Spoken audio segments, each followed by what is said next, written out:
اللهم صل على سيدنا ومولانا محمد وعلى سيدنا علي وسيدتنا فاطمة وسيدتنا زينب وسيدنا حسن وسيدنا حسين. اعوذ باللہ من الشیطان الرجیم. بسم اللہ الرحمن الرحیم. الحمد للہ رب العالمین والصلاة والسلام علی اشرف الانبیاء والمرسلین واہل بیتہ الطیبین الطاہرین المعصومین. اما بعد. سورہ مبارکہ ہجر آیت نمبر 73 سے آیت نمبر 90، 73 سے 90 تک. گزشتہ صفحے پر گفتگو ہو رہی تھی حضرت لوط علیہ السلام کی قوم کے بارے میں، اور ان پر جو عذاب آ رہا تھا اس کا ذکر ہو رہا تھا. وہی گفتگو اختتام کی طرف پہنچتی ہے اور پروردگار عالم یہ ارشاد فرماتا ہے فَأَخَذَتْهُمُ الصَّيْحَةُ مُشْرِقِينَ کہ سورج نکلتے نکلتے ایک دھماکے نے انہیں اپنی گرفت میں لے لیا، ایک چنگھاڑ، ایک آواز. فَجَعَلْنَا عَالِيَهَا سَافِلَهَا تو ہم نے اس زمین کو زیر و زبر کر دیا، یعنی ایک زلزلے نے اس طرح سے انہیں گرفت میں لے لیا کہ زمین جو ہے وہ تہ و بالا ہو کر رہ گئی. وَأَمْطَرْنَا عَلَيْهِمْ حِجَارَةً مِّن سِجِّيلٍ اور ہم نے ان کے اوپر پتھروں کی جو کنکروں کی قسم کے تھے ان کے اوپر ایسے پتھروں کی بارش برسا دی. إِنَّ فِي ذَلِكَ لَآيَاتٍ لِلْمُتَوَسِّمِينَ اور اس میں یقیناً نشانیاں ہیں غور سے دیکھنے والوں کے لیے. وَإِنَّهَا لَبِسَبِيلٍ مُقِيمٍ اور یہ بستی جو ہے وہ ایک واضح بستی ہے، ایک ایسی بستی ہے کہ جو راستے میں پڑتی ہے اور چھپی ہوئی بستی نہیں ہے. اب ظاہر ہے کہ ایک ایسی بستی کی جس کے اوپر عذاب بھی نازل ہوا ہو اور وہ برقرار بھی ہو اور اس کے کھنڈرات، اس کے ریمینز موجود ہوں، ظاہر ہے اس کا ایک اثر ہوتا ہے دیکھنے والوں پر.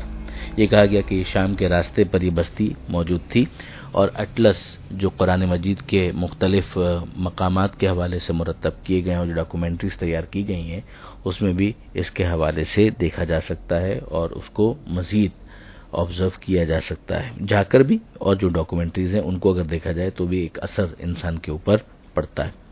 پروردگار عالم فرماتا ہے کہ ان فی ذلک لآیۃ للمؤمنین اس میں یقیناً نشانیاں ہیں ان لوگوں کے لیے جو ایمان لانے والے ہیں، یعنی ان کے دل میں وہ جو ایمان ہے وہ انہیں اور زیادہ مؤثر بناتا ہے ان تمام تر نشانیوں کو. ورنہ تو ظاہر ہے کہ جن کا ایمان ہی نہیں ہے وہ تو اس کو بھی دیکھیں گے تو اگنور کر دیں گے اور کہیں گے کہ ٹھیک ہے، اس طرح کے بہت سے واقعات ہوتے رہتے ہیں جس میں ہمارے لیے کوئی پیغام موجود نہیں ہے. مگر جو صاحبان ایمان ہیں وہ جب ان کو دیکھتے ہیں اور پھر قرآن کی آیتوں کو دیکھتے ہیں تو ان کا ایمان اور زیادہ تازہ ہو جاتا ہے.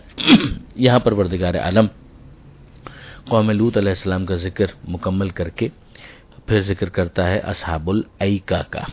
یہ اصحاب ایکہ کون تھے؟ ان کے بارے میں کہا گیا شعیب علیہ السلام کی قوم تھی، مدین والے، اور انہی کو اصحاب الایکہ بھی کہا گیا. ایکہ گھنے درخت کو اور بن کو کہتے ہیں.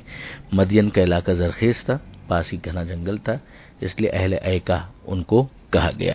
وَإِنْ كَانَ أَصْحَابُ الْأَيْكَةِ لَظَالِمِينَ اور بے شک ایکہ والے ظالم لوگ تھے، خدا کے تو منکر تھے ہی، توحید کا انکار کرنے والے اور ساتھ ہی ساتھ ناپ تول کے اندر کمی کرنے والے تھے. جس سرسبز علاقے کے اندر وہ رہ رہے تھے شاید انہوں نے یہ سمجھ لیا تھا کہ ان کو ہمیشہ کے لیے دے دیا گیا ہے اور کبھی انہیں اس سے محروم نہیں ہونا پڑے گا. پروردگار عالم نے جو تعبیر استعمال کی وہ بہت سخت ہے. فَانْتَقَمْنَا مِنْهُمْ ہم نے ان سے انتقام لیا.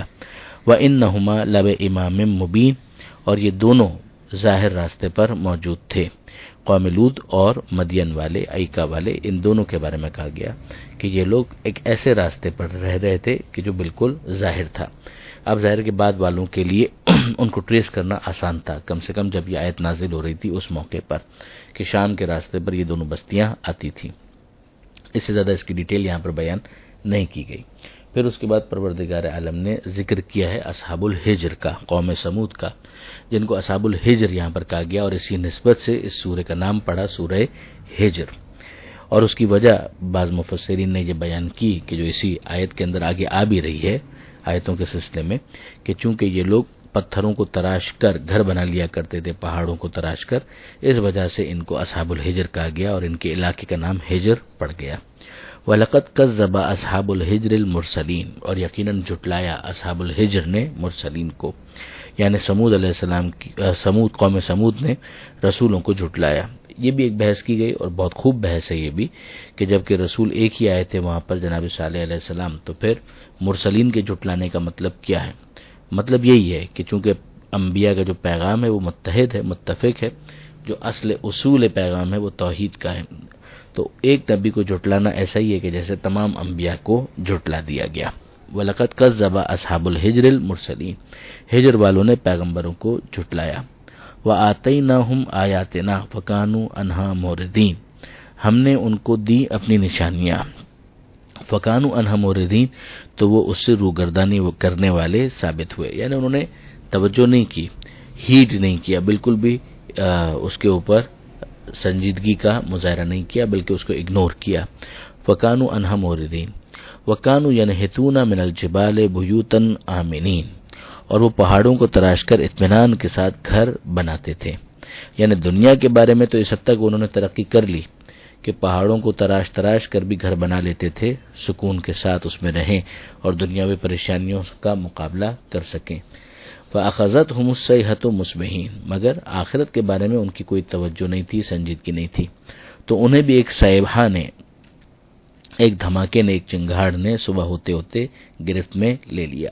فَمَا أَغْنَىٰ عَنْهُمْ مَا كَانُوا يَكْسِبُونَ، تو انہیں فائدہ نہیں دیا ان چیزوں نے جو وہ حاصل کرتے تھے، اس لیے کہ ان کی توجہ آخرت کی طرف تو تھی ہی نہیں کہ وہ اس دنیا کی زندگی سے آخرت کے لیے بھی کچھ بنائیں، وہ تو صرف اور صرف دنیا ہی کی زندگی تک اپنی زندگی میں مطمئن ہو چکے تھے، جو پہلے بھی ایک تعبیر آئی تھی کسی سورے میں کہ وَرَضُوا بِالْحَيَاةِ الدُّنْيَا وَاطْمَأَنُّوا بِهَا، کہ دنیا کی زندگی پر راضی تھے اور اسی پر مطمئن ہو چکے تھے۔ وَمَا خَلَقْنَا السَّمَاوَاتِ وَالْأَرْضَ وَمَا بَيْنَهُمَا إِلَّا بِالْحَقِّ، اور ہم نے آسمانوں اور زمین کو خلق کیا ہے اور جو ان کے درمیان ہے ان کو پیدا کیا ہے، الا بالحق، نہیں پیدا کیا الا بالحق، بالکل درست صحیح طریقے سے پیدا کیا ہے۔ ان سب کا ایک پرپز اور مقصد ہے، اور اس کے درمیان جب پھر انسان کو زمین میں جگہ دی گئی ہے تو ان کو بھی اپنے مقصد کی طرف توجہ کرنا چاہیے تھی۔ وَإِنَّ السَّاعَةَ لَآتِيَةٌ، اور جو قیامت ہے وہ تو بالآخر آنے والی ہے، یہ وہ پرپز تھا کہ جس کے لیے ان کو دنیا میں رکھا گیا تھا۔ فَاصْفَحِ الصَّفْحَ الْجَمِيلَ، تو اے حبیب پھر آپ اچھے عنوان سے ان سے درگزر کرتے رہیے، یعنی آپ اپنا پیغام دیجئے، اگر قبول کریں تو ٹھیک ہے، ورنہ پھر آپ اگنور کر دیں، درگزر کریں۔ وَإِنَّ رَبَّكَ هُوَ الْخَلَّاقُ الْعَلِيمُ، یقیناً آپ کا پروردگار پیدا کرنے والا ہے اور بڑا جاننے والا ہے۔ اب اس کے بعد ارشاد ہوتا ہے وَلَقَدْ آتَيْنَاكَ سَبْعًا مِّنَ الْمَثَانِي وَالْقُرْآنَ الْعَظِيمَ، حبیب ہم نے یقیناً آپ کو سبع مثانی عطا کیا اور قرآن عظیم عطا کیا۔ سبع یعنی 7، من المثانی جس کو ریپیٹ کیا گیا، جس کو تکرار کیا گیا، اس سے مراد روایات کے اندر آیا ہے کہ سورہ فاتحہ ہے، سورہ حمد ہے، کہ اس کی 7 آیتیں ہیں اور ان 7 آیتوں کو ہر نماز میں 2 مرتبہ تکرار کیا جاتا ہے، جس کی وجہ سے اس کو سبع من المثانی کہا گیا۔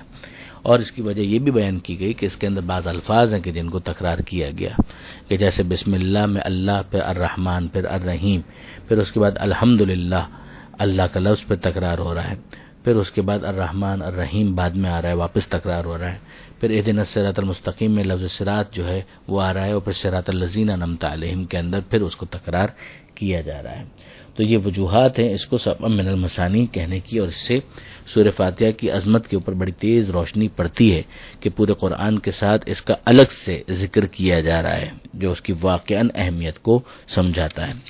پروردگار عالم پھر آگے ارشاد فرماتا ہے کہ لا تمدن عینیک الی ما متعنا بہم به ازواجا منہم ولا تحزن علیہم واخفض جناحک للمؤمنین، نہ بڑھائیے اپنی آنکھوں کو ان چیزوں کی طرف جن سے ہم نے بہرمند کیا ہے ان میں سے مختلف طرح کے لوگوں کو، یعنی اے حبیب ہم نے تو آپ کو سورہ فاتحہ دے دیا، قرآن مجید جیسی چیز دے دی، اتنی بڑی نعمت دے دی، تو اب ہم آپ کے ذریعے سے لوگوں کو یہ پیغام دیتے ہیں کہ آپ کی نظریں ان لوگوں کی طرف نہیں ہونی چاہیے جن سے ہم نے جو ان کو دوسری مختلف قسم کی نعمتیں دی ہیں، تو آپ ان کی طرف توجہ بھی نہ کریں۔ جو نعمت آپ کو ملی ہوئی ہے وہ بہت عظیم ہے، اس کے مقابلے میں یہ کوئی اور نعمت ٹھہر نہیں سکتی ہے جو بعض دوسرے افراد کو ملی ہے۔ تو آپ ان کے بارے میں غم بھی نہ کریں کہ یہ ٹھیک ہے، اگر ایمان نہیں لاتے اور اپنے اختیار ہی سے اپنی گمراہی کے اوپر باقی رہنا چاہتے ہیں، اور ان کے پاس مثلا بہت بڑے بڑے بنگلے ہیں، بہت بڑے بڑے ولاز ہیں، بڑا بینک بیلنس ہے آج کی اصطلاح میں کہا جائے، تو آپ اس کی طرف توجہ بھی نہ کریں. ٹھیک ہے، اگر ان کے پاس یہ نعمتیں ہیں تو ان کو چاہیے یہ تھا کہ ان نعمتوں کے ساتھ وہ اس نعمت کی طرف توجہ کرتے. وَلَا تَحْزَنْ عَلَيْهِمْ وَاخْفِضْ جَنَاحَكَ لِلْمُؤْمِنِينَ، اور آپ ان کے اوپر رنج بھی نہ کیجیے اور جھک کر ملیے ایمان والوں سے. یہ لیڈرشپ کوالٹیز ہیں کہ جو صاحب منصب ہو اس کی پر ذمہ داری ہے کہ جو ایمان لائے ہوئے ہیں وہ ان کی طرف توجہ کرے اور ان کے سارے کے ساتھ اس سے ملاقات کرے. وَقُلْ إِنِّي أَنَا النَّذِيرُ الْمُبِينُ، اور کہیے کہ میں تو کھلا ہوا عذاب سے ڈرانے والا ہوں. کما انزلنا علی المقتسمین، جیسا کہ ہم نے نازل کیا تقسیم کرنے والوں پر.